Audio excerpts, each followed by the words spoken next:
Hello guys, welcome to our channel. Ngayon, gawa naman tayo ng scrunchies. Turo ko sa inyo paano gumawa ng scrunchies. Turo, ano ka lang marunong. Yan.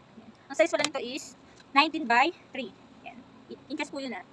First i-fold natin siya. Ganyan. Fold natin. Yan. Parang pagitna. Tapos, saka natin, pagpantayin natin yung magkabilang dulo. Tapos, saka natin siya ilagay dito sa ating makina.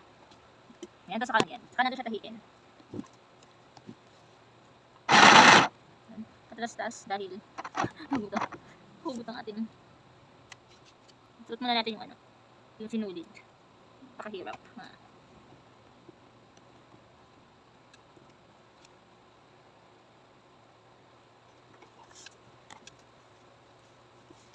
Mahangin kasi guys.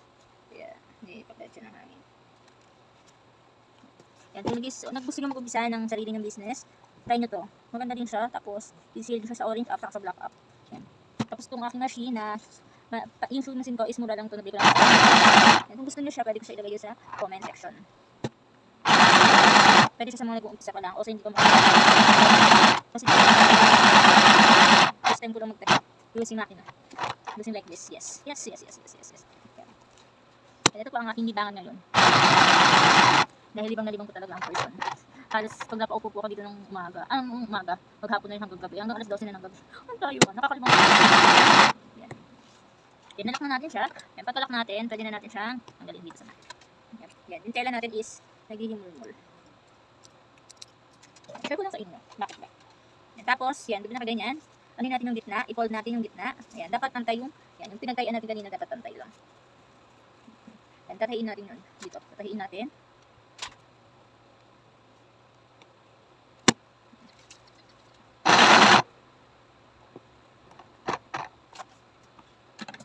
Okay, wait. Kasi, nahugot yung sinulid.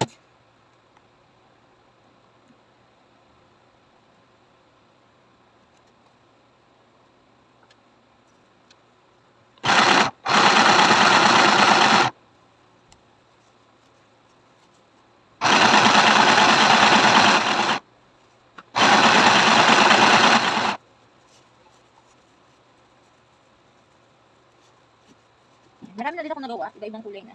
Yan, ngayon ko lang naisipan mag-video. Yan, ito yung aking mga pinagagawa. Ako lang yung, business-minded na walang pera.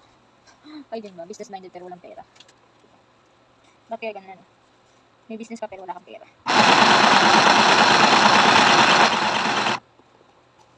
Lahat na yata ng business na tayo na.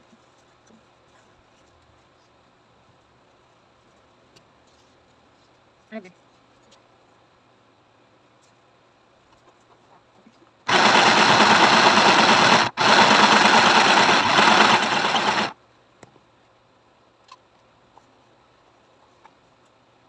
Then, meron tayong excess na maliit na butas matira. Para yung butas na yun ay talaga na doon natin ilalagay yung garter. Mamaya, turo ko sa inyo kung saan. Then, pagkatapos natin siyang tahiin, lahat, hugutin naman natin yung tela dito sa loob. Hindi siya masyadong kita kasi kulay ano siya kape. Ayan, diba? Meron siyang maliit na butas. Doon natin ilalagay yung ating guard. Tapos, kuha tayo nito. Ang size niya is 6 inches. Tapos yan. Dagyan lang natin siya ng pandible.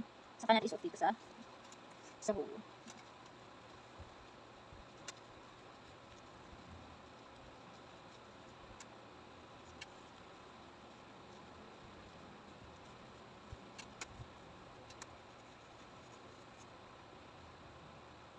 Saka natin siya itatali.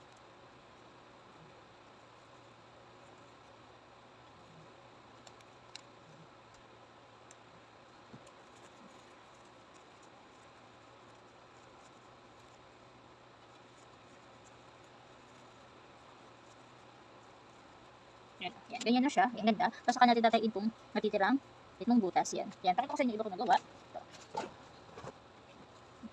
Yan, ganda. Thank you for watching. Follow me for more video. God bless. Good night.